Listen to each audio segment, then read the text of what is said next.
Listen up, all you applesauce eating, Similac drinking, spineless little jellyfish. Take your balls out of your wife's purse and come and join Mouse. What happened to your balls? I heard your girls got you climbing the walls. Man, your life is a mess. You used to wear the pants, now you're wearing a dress. You feel like enough is enough, and you're tired of wearing the handcuffs. Cause you no longer run your own house. You wanna be a man again, come and join Mouse. What's up, everybody, and welcome to the Mouse Show. Men organize unity to save Earth. Barry, should we explain a little bit about what that means? Yes. Because it's been a while. It's been a minute.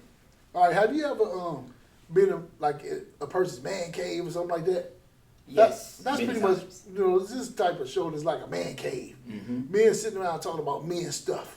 Yeah. Because women be doing their own thing, but we got to do our own thing too. Yeah, it's bad enough that some brothers only get like a little small portion of the house to call a man cave, and then everything else the woman can have pink or yellow all around the house decorated. Exactly. So this is our little man cave where she shouldn't even be in there, but I know some of y'all ain't slinging down there no more, so you probably let her in and come check out the show. But if you do, then she's just checking it out at her own risk. Yes. You know what I'm saying? Yeah. Don't be getting mad. You know what I'm saying? We talk about man stuff. Men gotta have their own time. Yep. But anyway, I'm King Ricky. And I'm Barry. And we got a special guest today because we got a certain thing that we're going to talk about. Attention! All you people out there. You know what I'm saying? You see me with my hat on. I'm ready, baby. You know what I'm saying? Today, we're going to talk about the military. Is it good or bad? And what's the benefits and, the pros and cons? But before we get into that, I want to say that the opinions expressed today are simply the opinions of me, my brother Barry, and my man KG over here. They're not the opinions of our friends, family members, co-workers, or spouses of our employers. So you want to introduce yourself, special guest? Yes, hi everybody. My name is Kenny Gant. came to visit the man cave. There you go. Yeah, well, today we're going to talk about being in the military because me personally, I never really thought about being in the military. At one point, I said if I did go, I probably want to join the Air Force, if anything. Because I always was fascinated with flying, but I just didn't want nobody to give me orders. Because you look at TV, that's all they show. They don't really give you the whole big picture. No. So KG, you want to tell us about your experience of being in the military, starting from the beginning? Oh, okay. It's been many years, but way back in the day, coming out of high school, I wanted to go to college, but being in the situation I was in, single mom, two older brothers and an older sister, paying for college was going to be a little rough. Mm-hmm. I had a part-time job, this, that, and the other, tried to save some money, this, that, but it wasn't working. Mm-hmm. So a buddy of mine was telling me about the military and some of the benefits that they have. Okay. One of the main benefits was the GI Bill, which they pay for your education. Mm-hmm. All of it, not part of it, not some of it, but all of it. So at that point in time, I had to look into it. I had to see what that was about. Okay, so how did you end up getting signed up? Well, being that in my family, it's military throughout my family. My grandfather was in the Army. Mm-hmm. My father was in the Air Force. Okay. So I went to check out both recruiters to see what they were talking about, see what they had to offer. The first one I went into, what I went to was like a hub. So it was like you go into the building, and mm-hmm. within the building, they had all the services. Mm-hmm. Air Force, Army, Marines, Navy, that Coast Guard, that all of them were there. Mm-hmm. But the one, when you first walk in the door, was the Army. I don't know if it was set up that way on purpose. I don't mm-hmm. know. But that's the first one I went to. Stepped into the office, sat down and talked with the dude, and I never made it out of there. Mm-hmm. And still know I was Army bound. Yeah. What was it about that particular person that made you decide I'm joining the Army instead of like looking at other people and checking them out too? Well, he was very, very persuasive. Very persuasive. He knew his stuff. I don't know. Maybe he just knew all the right buttons to push. Right. Mm-hmm. But he was on his job. Okay. He did what he's supposed to do. Yeah. Hey, did you ever talk to your grandfather or your father about being in the service before you even thought about joining yourself? Yes. Talked to my grandfather and a little bit. it's a little sore topic for him because a lot of his friends that when he was in passed, whether they were actually in the service or out of the service, so it was a little touchy. But he told me a little bit of about this, a little bit of about that. And he had overall a good experience. Did he fight in any wars? He was in the World War II. Oh wow, that's interesting. Yeah, it is, dude. Yes. You didn't think about joining, about your mortality before you joined? Did it ever cross your mind at all? It did, like for a hot second. But the thing was, when I signed up, there was really nothing going on. There of course, there's always conflict in the world, but it wasn't to the point to where the United States was making a full-fledged effort to go in there and play Big Brother like they always do. Yeah. So it was really laid back. It was really, So to me, it was a perfect time. Perfect time to go in there, get my my service done, and then when that was done, going to get my 4 years done and then straight. Is that what you went in thinking? Like, I'm gonna just do 4 years and get out? Yep. Oh, Exactly. okay. And what was like your first day in the military? It was kind of crazy. Okay, so after taking a test, you go down there, you take a test, and then with the test they evaluate what your job, the jobs that you have available, depending on how you score in the test. Okay. I was before I went in, I did a year or even a half a year, I should say, of college, and I was taking electrical classes to be an engineer, to be a electrical engineer. Okay. That was the path. That's what it was. It didn't quite go that way. Okay. So I took the test, came out, and I had several different options to choose from until I came across the one that was a generator mechanic, Okay. which pretty much just falls down the line. I was kind of going towards anyway, so I went ahead and took that, which was a 62 Bravo. Okay. So I took that position. It hit just right because for whatever the reason, at that point in time, they needed somebody to fill that. I think they needed 3 people to fill that position. By filling that position, I didn't notice at first, but as soon as I signed my name on the dotted line, they brought out another thing. So okay, you get a bonus automatically. Boom, $10,000. What? Because they needed those positions filled. Oh wow. So I was like, sounds like a good deal already. No, that goes straight to your account? All straight. No tax? No, well they tax. Oh, okay. They always tax. Get that Uncle off the top. Sam. Oh yeah, Uncle Sam gets his money. Yeah. Okay. Oh wow. So what was the first day like? So after I took the test, came back, got prepared, got ready to pack up and move. There's a way station in the LA area. Okay. Where when you go there, all the different services were there waiting. So if you're in the Army, if you're in the Air Force, they're all waiting in groups. Once everybody is there that's in that group, then they get on a bus. They send you on a bus to LAX. Well, depending on where you're going, to LAX, and then from LAX, I went from there to Missouri, which the base that I did my basic training and my AIT, which is the training after that, is the same base, and it was Fort Leonard Wood, Missouri. Okay. They call it Fort Lost in the Woods. Oh, nice. Because it's in the forest. There's nothing else around. Oh wow. Man, just to get from a city to the base is about an hour and a half, 2 hours. Oh wow. So What was it like out there? it was rural. So there's trees and rocks and dirt. No. It's funny because I know people who have joined like the police academy and stuff. And when you girls go to the police academy, when you're driving up, at least at this particular one, you're in your car going up for your first day, and you have people coming up to your car yelling at you. And I'm like, man, I'm a grown man. I don't know if I could deal with anything like that. Did you guys have anything like that? Yeah. Oh man, Experience? most well, I have to differentiate between when I was in the service and how the service is now. Okay. Okay. Yeah. Back in the day when I went to the service, okay, we went from LAX to Missouri, got off the plane, got on the bus, about 2 hours, got to the base. When we got on the base, the civilian bus left, and they put us on these things called cattle cars, like cattle. So we are in there jam packed. There's so many people in this bus. They try to put everybody in there. So think of like a regular city bus with about 100 people on it. Man. It's jam packed. Where you're shoulder to shoulder, you can't move, and then from there you go up to the base, to the wherever your site is that you're going. Where our right in front of our barracks. So we got there. It stopped. Door opened up. There's a drill sergeant sitting right outside the door, right? And he's all nice and polite. Oh, watch your step. Come on now. Make sure you got all your stuff. Come on. And by then we were didn't know what to expect. So everybody's got off and everything. And once the last person stepped foot on the ground, man, I thought it was World War III.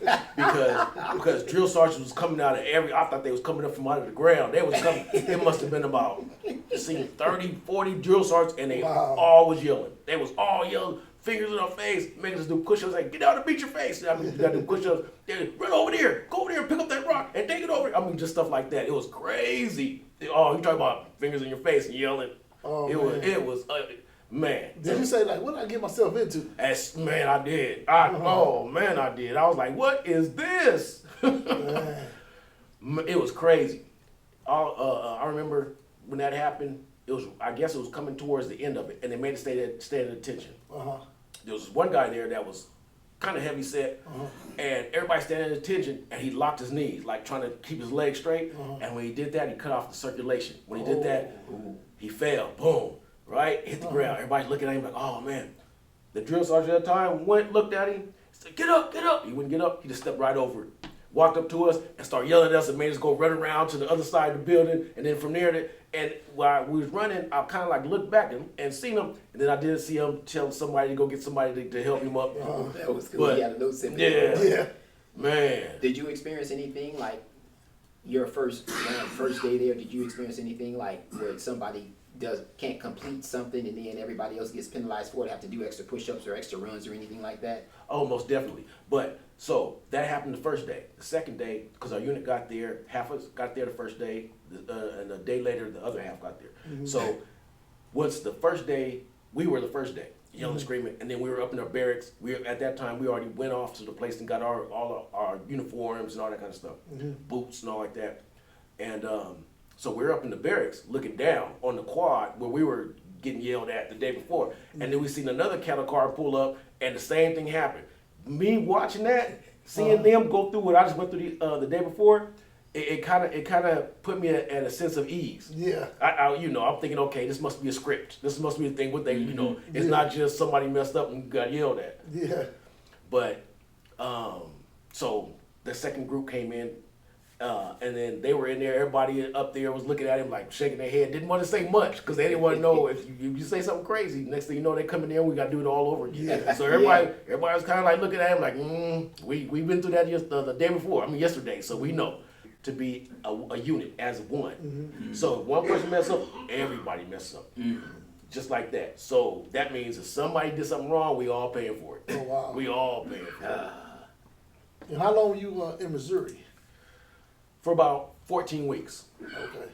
Yes, about 14 weeks. Because I did the basic training, and then after the basic training, I did the AIT, which is my individual training. And then from there, that's when actually being in the military starts. Oh, okay. So did you have to do like the gun range and all that when you was doing the training there? Yes. And the gun range is a serious thing.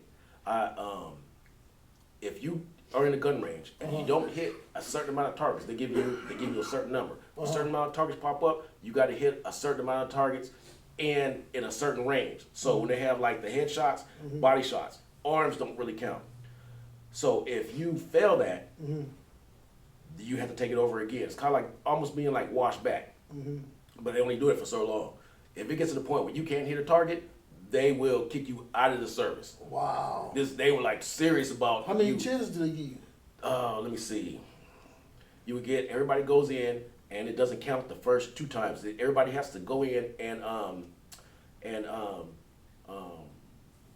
target or fix their guns so it's to them.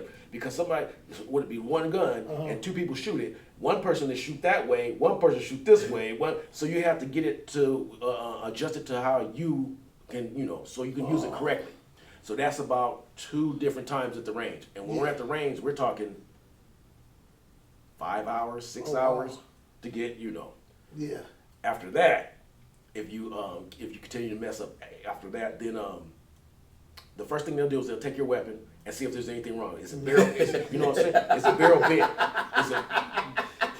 Well, he can't hit a target. So Yeah. something must be wrong. Yeah. Exactly. So literally, you're just gone. If you the third time, that's it. Then you'll go in, and then it gets to the point to where everybody else is moving on.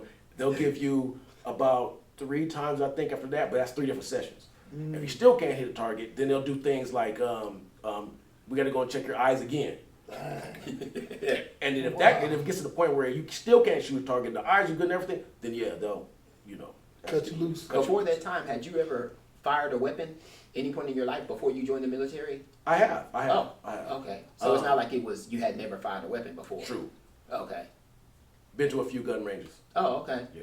Yeah, you were kind of already familiar with it. Yeah. See, I've never fired. Yeah. I don't know anything about. So I was just curious. Yeah, it was.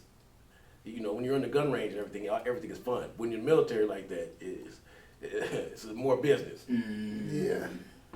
Nah, that's a trip, man. And so after that happened, where'd you go from Missouri? So I finished my basic training at AIT. Then at the end, everybody gets their orders. So Okay. everybody's sitting around, where am I going? Where am I going? A couple of people went here, a couple of people went there, all stateside. Then there was another section where there was, I know 3 of people in our unit went to Hawaii. Everybody's all happy. Oh, wow. Hawaii, oh yeah, Hawaii. Couldn't find out Hawaii is really not the place to be if you're in the military. For real? Oh, Why is that? Because for one, think about being in some place that's humid all the time. Yeah. So you're out there, and it's not hot like you would normally think it is, but Right. with that humidity, it's really crazy.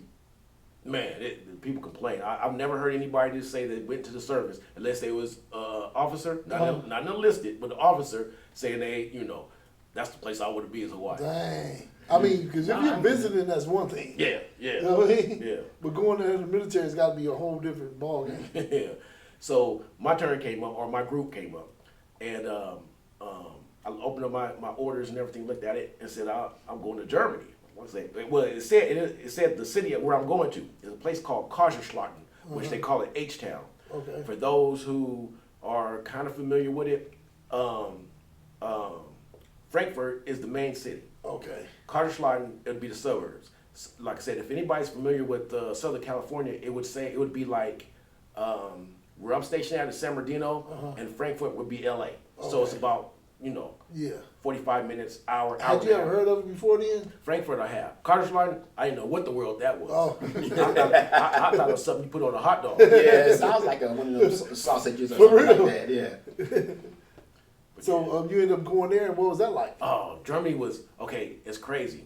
Going through basic training, being a California kid, I went at the start of winter.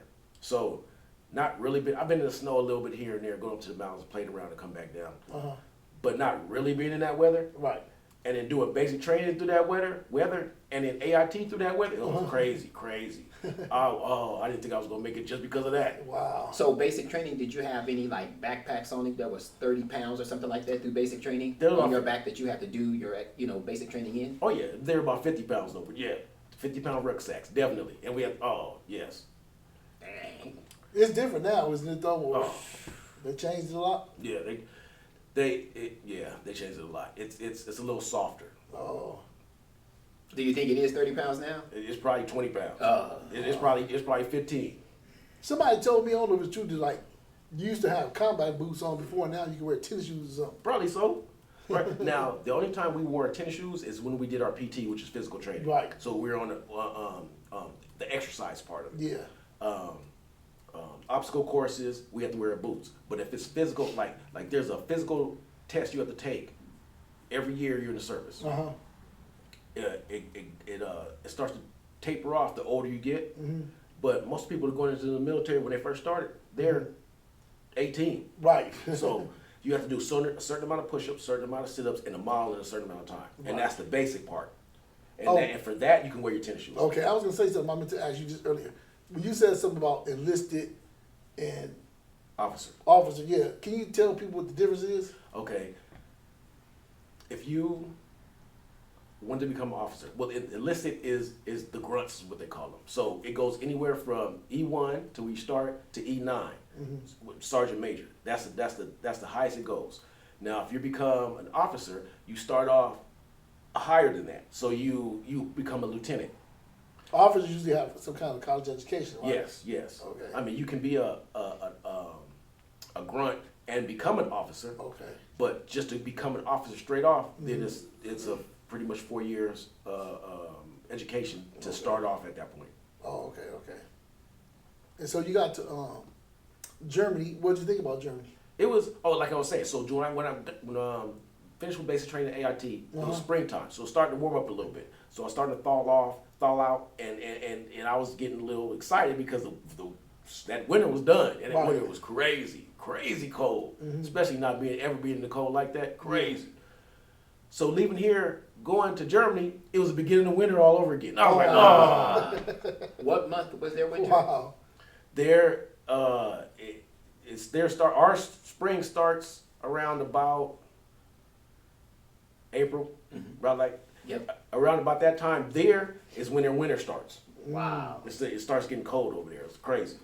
But when I got there, I first kind of realized that their winter was different from our winter, or different from the winter that I did basic training in. Kind of put in perspective of being in the summertime, being somewhere where it's desert climate and somewhere where it's a tropical climate. So dry heat, humid heat. Yeah. They had a dry winter. So even if it was like 18, 15 degrees out there, it didn't feel that cold at all. It felt a lot warmer than that because it was a dry winter. Oh. So that helped out a lot. I would have never guessed that being like it's Eastern Europe. I know. Just assumed that it was like Russia, or was it them crazy winters? Yeah, like, because you be real seeing cold? stuff on TV like Russia and stuff like that. You be freezing. Yeah.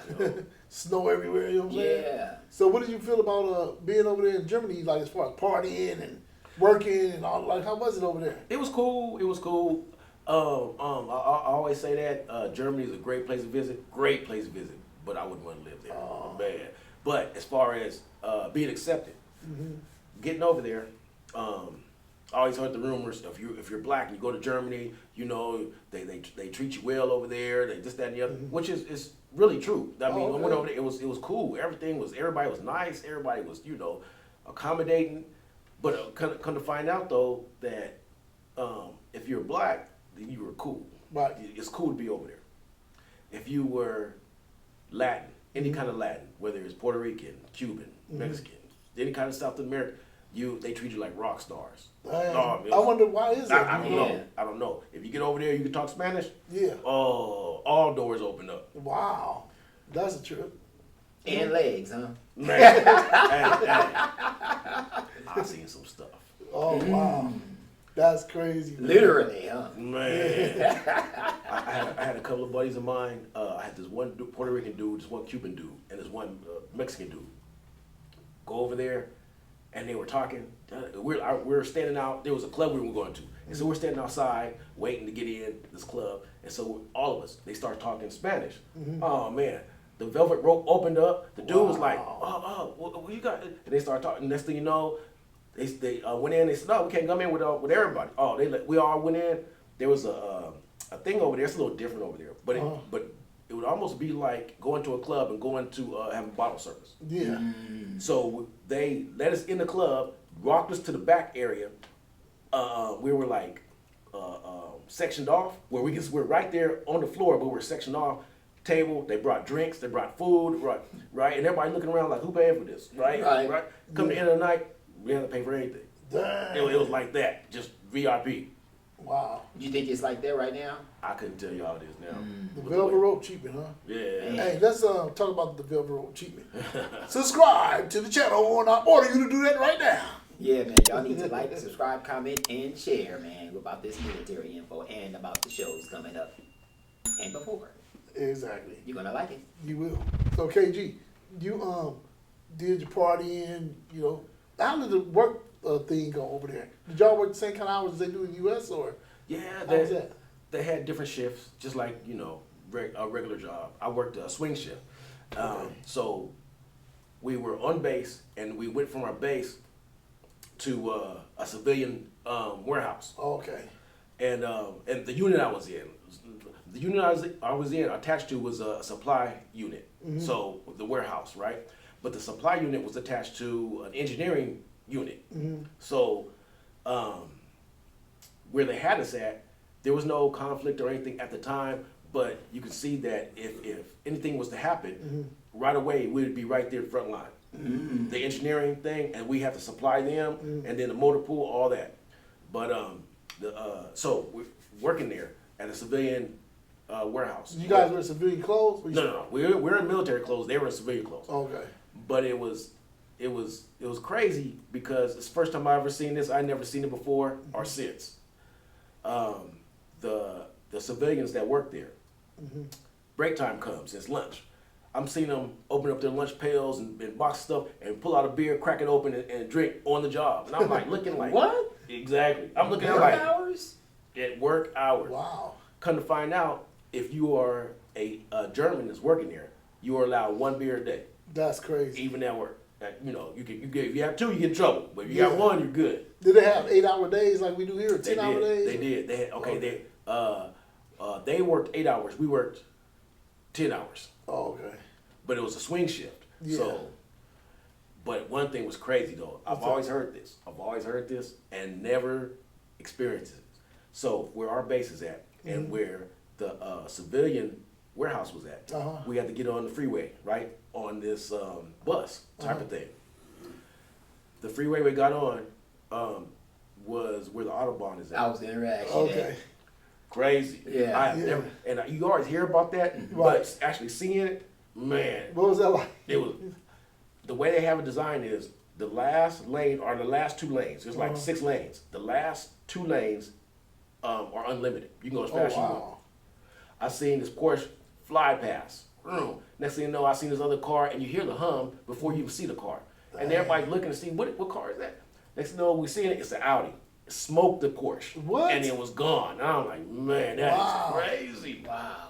Crazy. Did you see any like crazy. Ferraris or Lamborghinis or anything like that? Nothing as fancy as that, but you have to remember, over there in Germany, Mercedes are common like Hondas. Yeah. Mm-hmm. Yeah. Mm-hmm. That's crazy, man. Dang. Now, That's a trip. I know. Now, if somebody over there was driving a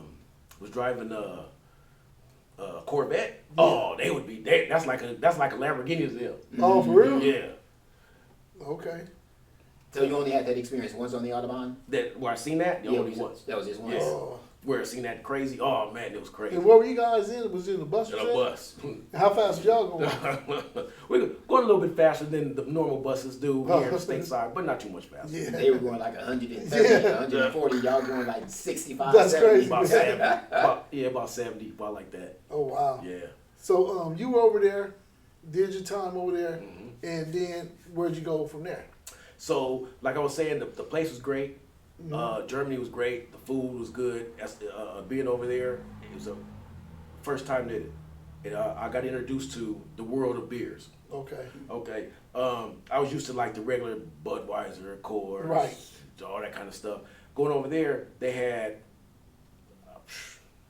probably over 80 different beers to drink. Wow. 80? Styles. They had a lot more than that, but just styles of beers. They had so many different kinds. That's crazy. Because they'll have a beer and it'll look like coffee, right? But it'll be cherry flavored, or to have some kind of whatever the fruit they grow there. I mean, just 80 That's different crazy. beers. Would you say the beer tastes better over there?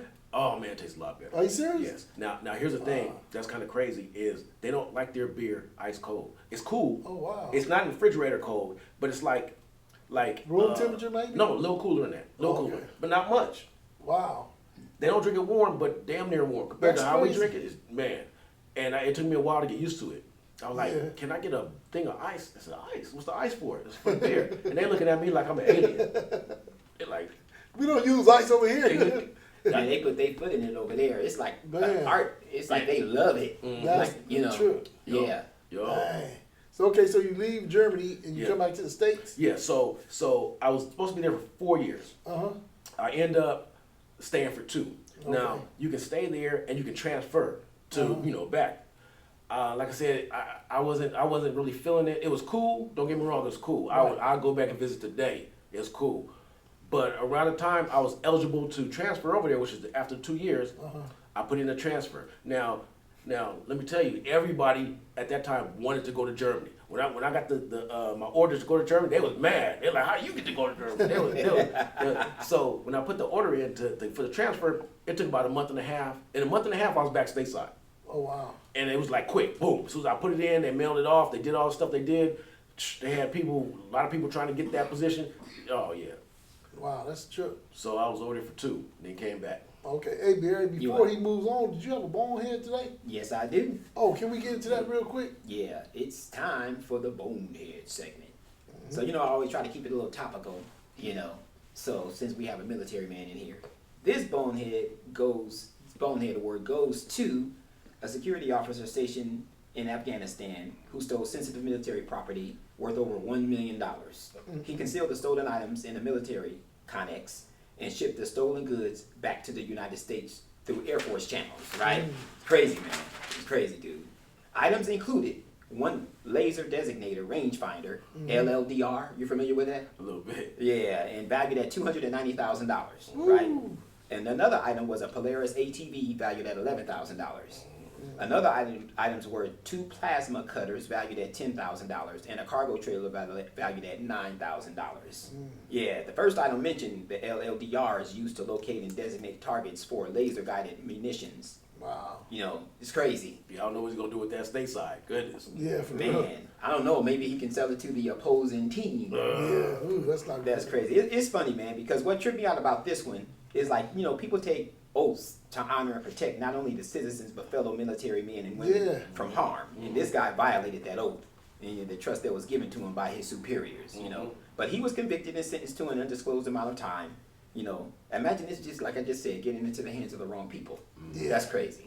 So, sir, wherever you are, hopefully you still serving federal time. You gets the bonehead. The bonehead. Oh, Congratulations. Crazy. that is crazy, man. Yeah. Kenny, I want to ask you something though, before we move on, about what happened with your time in the service. Do you ever trip over stuff like, the other day I saw this guy in New Orleans. Did you see that story? Ran over people? Oh yeah. And he was in the military? Yep. And I saw one yesterday about a guy that offsored a lot of people. Did y'all hear about that one? What was that one at? No. I can't remember exactly where it was. I was going to look it up before I came, but this just happened yesterday. But I was just going to ask you, do you think, like, for some people, the military makes them a little crazy? Or, individual, or they probably was like that anyway, do you think? Because I always hear about people that was in the military doing stuff, like, that's, like, kind of a little off-kilter. I don't think well, I can't say that because each individual is different. Right. But from my experience, if they off to begin with, Right. then the military is going to help them be way off. Yeah. But I don't see too much of that. Okay. But being how the world is today, Yeah. and how everything that's up is down and everything is left is right. Right. Who knows, man? Who Yeah. knows? With the guy with the who ran over those people in New Orleans. Have you ever seen this movie called The Manchurian Candidate? Yeah, You guys that was seen a long time ago. You kind of know what it's about. It's about like people who were in the military who got brainwashed. Right. Did you ever experience anything like that or hear of anything like that at all? No. I can't say it doesn't happen, but if it does happen, it wouldn't be at the base level of the regular grunt. It'd be special forces. It'd be something that intelligence. It'd be it wouldn't be nothing like that. Did you ever think about doing anything like that? Joining intelligence or anything? No. Oh, okay. Not even a little bit. Oh, okay. Why is that? That's no. That's Not- just not not for your. you. Okay, so you came back from Germany, and what was it like when you came back from Germany? Okay, so I put in for it. A month and a half later, I flew back stateside. I was out in California. Did my 2 years. At that time, I was like, okay, got my 2 years done. The benefits were already kicking in, this, that, and the other. And I was like, do I want to get out? I was like, waffling back and forth. Do I want this, that? So what I ended up doing was I ended up going to the reserves. Okay. So I can still have my foot in a little bit and then be a civilian. So I don't have to, be that soldier 24/7. So reserves, you go like once a month or something like that? Or? You go once a month and 2 to 3 times during the summer. Oh, okay. And then that's it. And same benefits? Same benefits. Matter of fact, I know people who went nothing but reserves Oh, and wow. have the exact same benefits as somebody else in full time. Oh, for Wow. real? I didn't even know you could do that. No, I didn't either. It takes longer because it's a point system. It Right. takes longer to accumulate those points because you're not in that long. But same Oh, benefits. wow. Yep. That's a trip, man. Yeah, I didn't know that was possible either. I worked with people who were in the reserve, but I didn't know that. Dang, that's interesting. Like, so how much time did you end up doing in the military? So it was a total of 10 years. Now, for those who do not know, once you hit the 20-year mark in the military, you can retire from the military. At that point, you have lifetime medical, lifetime dental, lifetime the benefits that come with that. Once you get those 20 years, Right. it's lifetime. You and your kids. Wow. At 10 years, I got out. There was a situation that came up where I don't know if anybody out there remembers it, but there's a thing out there called Desert Shield, and it happened right before Desert Storm. At Desert Shield, my unit was supposed to go and be a part of the festivities. Being that I was attached to a engineering unit again, we were front line, so we had to pave the way to make sure there was no bombs for nobody. We had to do all that before the soldiers set foot down. So we were front line, not just the front, but the front line. At that time, I was a little worried. My time was up. I could have re-upped, and they would give me a nice little bonus. But I was like, do I want to re-up and go out there and fight, or just take my time? I mean, take what I have and just go ahead and retire with 10 years. Now, the benefits of 10 years that I had was enough to pay my education, to buy me a house. Okay. You know, that right there was, I think that was to me it was a fair trade. 10 years, and I could do those type of things. Right. I was good. Now, did you know? I know you were on the front lines. You were on the front lines. You would have had to have gone. Right. But did you know of anybody who was a part of another branch in the same army that might have went to go to Desert Shield or Desert Storm? Did you know anybody? Not personally. Okay. The people that I did like my basic training with and all like that, I when I went to Germany, pretty much lost contact. So they might have been there. The people in Germany that were in Germany that I kept in contact with, they didn't. They were still in Germany doing their thing over there. So I didn't really know anybody to go over there. Oh. What was the biggest benefit you got out of being in the service? Oh well, there's two. There's two. One is three, I guess, if you count that a bit. The GI Bill, which is paid for your college education, and the other one is the VA loan, which helped me buy a house. So those two right there was great. And that's like almost tax exempt, right? Or really, really low taxes when you purchase something like that, like a home. Well, it depends on because I bought brand new, so it depends on the builders, and the ones that I went through were military friendly. So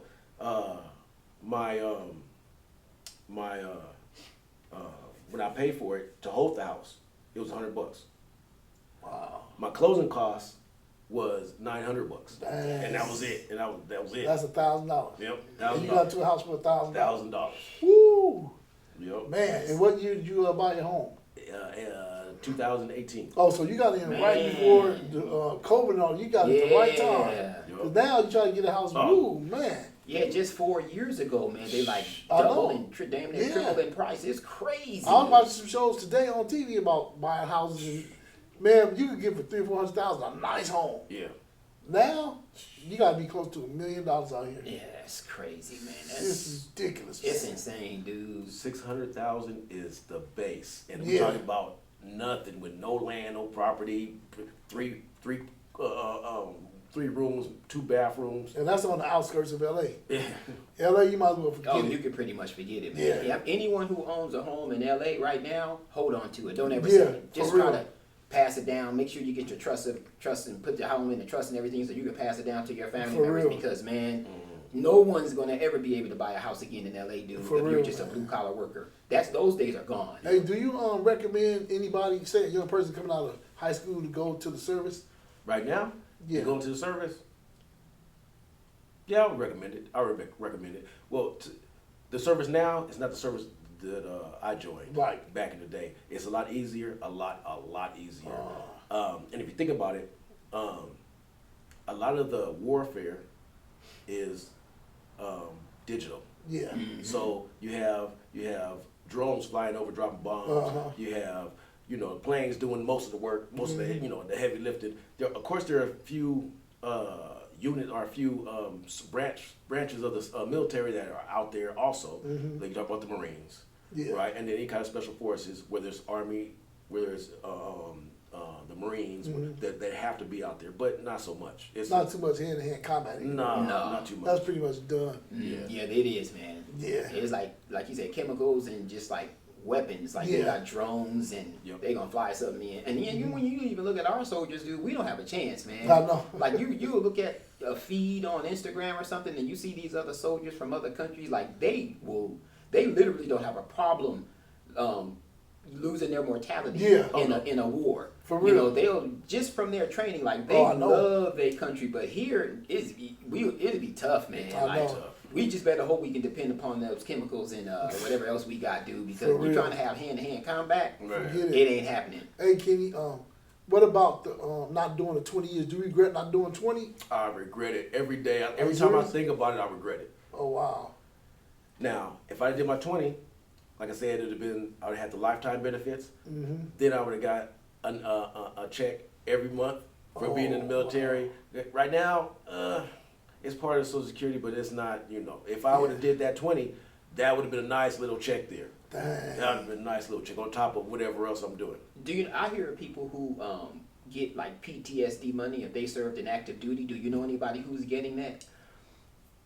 Yes, I know a couple of people that went in, saw some activity, was in the mix of a lot of stuff out there, in both like the Afghanistan area and South America. And they came back a little shook. That are getting paid because of that. And we're talking like 5 years, and another one was in there 8 years, and they're getting paid. They'll continue to get paid. And I heard it's not too bad either. No, some people it's not bad. It's not like a whole lot, but it's not bad. It's not bad. It's what some people might even make. Some people who don't make a whole lot, but it's not bad. Right. On top of whatever else other income they have coming in. Well, I just want to say, man, I'm glad that we got to have you on the show because, like, there's a lot of people that probably don't know much about the military. You enlighten me on some stuff. You know what I'm saying? Yeah. And I can imagine, like, some younger people hopefully will watch this and be like, it'll give them some insight on what goes on as far as, living that military life. But I don't know if you ever heard about this, kid, but we have this thing called the 10 Mouse Commandments. Okay. And right now, we're about to start the 10 Mouse Commandments. Mouse commandment number 1: Thou shalt not ever let a woman tell you how to drive. Has that happened to you before? Yes. What was it's it, happened. KG? Oh, tell me how to drive? Yeah, a woman. Tell me how to drive? Yeah, like you be driving back. Make a left right here. Yeah. Yeah. Stop. You're going too close to the car. Stuff like that. Yeah, I think it's happened to all of us. Yeah. Every time I get inside of a car and there's a woman with me, it happens. It's just what they do, right? Yeah, it's just part of their DNA, man. It's It just is. something in their DNA that, like, okay, make it hard for this dude. Yeah, for real. Just disrupt his life in some kind of way. For real. So make a left where you should have made it right. Yeah. I remember one time, dude, I was hanging out with a friend, and we went to, I wanted to park far away because I didn't want anyone to put any dents in my car or something like that. And she wanted me to park a little closer so she didn't have as far to walk inside of the place. Dude, we argued about that literally the rest of the day. It killed the whole rest of the day. Like, it was like there. Like, so we kind of forgot about it, but then if something happened where I accidentally like nudged her, so you should have parked somewhere else. So everything I do the rest of the day is because I didn't park in the right spot. So yeah, dude, like Oh man. I'm cool. I hear you, man. Mouse commandment number 2: Thou shalt not ever hold your woman's purse while shopping. No. That's not a good look. Nah, I don't think so. You know how they do, man. They be like, "Can you hold this?" Like this girl told me one time. Well, it's not wrong with holding a woman's purse. She might not want to put it on the floor. Well, don't take it. Yeah. Who told you to bring it? Especially nowadays, these women be having these purses that are huge. Yeah. I'm like, you got this purse, man, that you can put a TV in, and you got like 2 things in it. And somebody walking by, see you hold a big old purse like that, they ain't gonna know that your woman in a dressing room. Nope. They're gonna be like, Yeah, You know the what dudes I'm saying? actually kind of. So yeah, well, yeah, that's true. They ain't You know? gonna even know. Give me wonder what's going on with you. Some dudes gonna be walking by like, how you doing? Yeah. And that's not good. No, man, that's crazy. You sitting there standing with you a grown man. You know, it's hard enough trying to navigate through life, and you a grown man, and you sitting there holding your woman's purse. Yeah. That's crazy, man. It is. Mouse commandment number 3: Thou shalt not ever, and I mean ever, even during breast cancer month, ever wear pink. Yeah, I agree with that. Nah. 'Cause we talked about this before. Like our mother passed away of cancer, but we still don't wear pink. No. It's not in our DNA. Nah. You know what I'm saying? Nah. Mouse commandment number 4: Thou shalt not ever wear skinny jeans or sag pants past your butt. And we had just did a show with our cousin V talking about people sagging pants past their butt. And he talked about how in prison that is not a good thing. No. And it ain't good in the street either. It's really not. Like, what happens, dude? Like, how do you wear pants and you don't even bring them past your butt cheek? You tighten up the belt under your butt cheek and all your butt is showing and the underwear. Like, where'd that come from? I don't know. I wish it'd go away though. I seen Yeah. shows on TV where the cops was chasing people and they be falling because their pants is falling down. Yeah. So what's the point? Yeah. It makes no sense. That don't make any sense at all, dude. Like, where did that come from? Like, who just said one day, this is what I'm going to start? You know, we're a country of followers. So some dude wore his pants past his butt and somebody else looked and said, oh, is that what we're doing? Is that what's cool? I'm going to do that too. And it went on from there. It's just too many followers, man. It really It's is. just people don't even, they just want to think something is cool and it's really not. They Yeah. just want to do it because everybody else is doing it. That's what it is, man. Man, that's why I don't iron my clothes, man. I don't want to do what everybody else is doing. Mouse commandment number 5: Thou shalt not ever say, happy wife, happy life. And I hear that a lot too. Mm-hmm. I saw a show earlier. I was saying on the other show of somebody doing that. But you know what? I just thought about something. What? I didn't say this on the last show. What? Plenty of loving Oh. makes a happy husband. Yes. Yes. Why we can't get some love? Mhm. Why can't we be the person that's getting something from somebody that's making us happy? Well, I can tell you what'll make me happy. What's that? If I'm in the sleeping about 3 o'clock in the morning and I feel something down there, Plenty of love is gonna make you a happy man, I'm husband. gonna wake up and it's gonna make me real happy. Surprise me, baby, at 3 a.m. in That's the morning. what I'm talking about. Do what you can do down there. You know what I'm Yeah. For real. Yeah. Mouse commandment number 6: Thou shalt not ever wear fingernail polish, makeup, or women's underwear. What real man wants to wear makeup? I don't know, man. Like, if you're a real man, like, what would you want to wear makeup for or even paint your fingernails or anything like that? Yeah, we know it's a thing with the fingernail polish now. That doesn't make any sense to me, man. KG, I know you've seen that, right? I have seen it. Man, the number 1 draft pick of the NFL wears fingernail polish. Not good. And you know the crazy thing about it is, yeah, football is supposed to, like, football and wrestling are like man sports, right? Yeah. So you shouldn't wear pink. You shouldn't have these little mohawks where you have individuals on one side, mohawks on the other Exactly. side. Because in the 90s, that was considered that you were a little bit, Yeah, we didn't know which way you were swinging. exactly. But now, you know, you have these men in these most masculine sports who are doing things like that. The part that makes Doesn't me make any mad sense. is that little kids are watching. You know what I'm saying? Think about that sometimes. You know Yeah. what I mean? If you don't have a child now, you might one day. You know what I'm saying? Is this Yeah. what you want your child following? Yeah. Like, come on, man. Years from now, they're going to pop up YouTube or Instagram and they're going to be like, man, Daddy, that was you? Exactly. And how are you going to answer him? Huh. Man.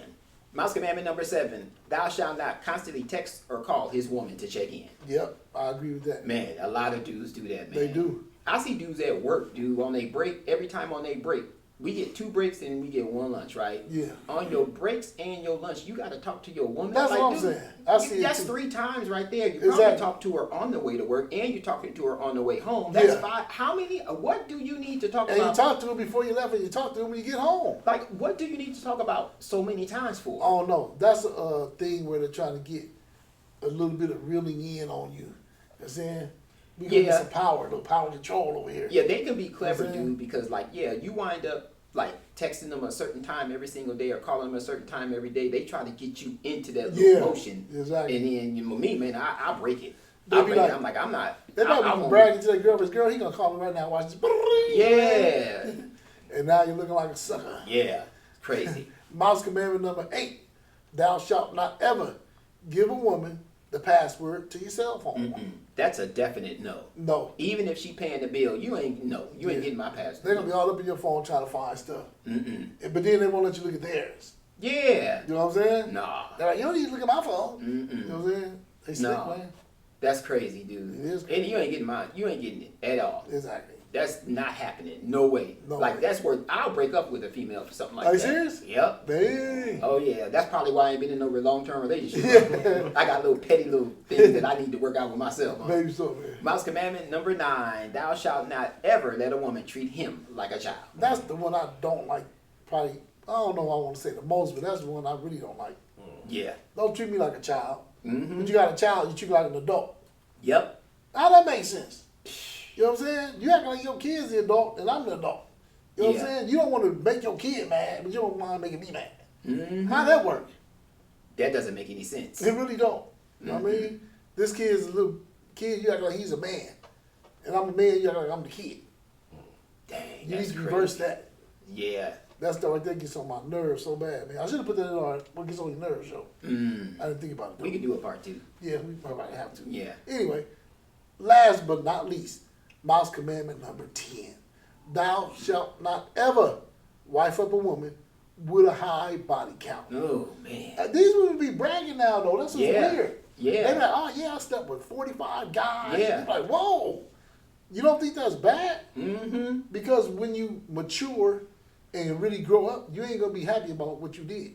Nah, dude. And you know what's a mature man? You know, you're gonna really know by asking the right questions. She can try to hide it as long as she wants to, but if you ask the right questions and you with somebody for a decent amount of time and you have conversations with a mature man who's messing with a decent amount of women, you're gonna be able to figure that out. Yeah. For sure, man. You will. And then, you know, DNA from a man stays in a woman for like years too. Yeah. So they don't mind having these high body counts. It's scientifically proven. And you don't mind having a high body count? Exactly. I Nah. mean, you don't want to be having sex with some girl and you be like, I thought I felt another pair of hands on my butt.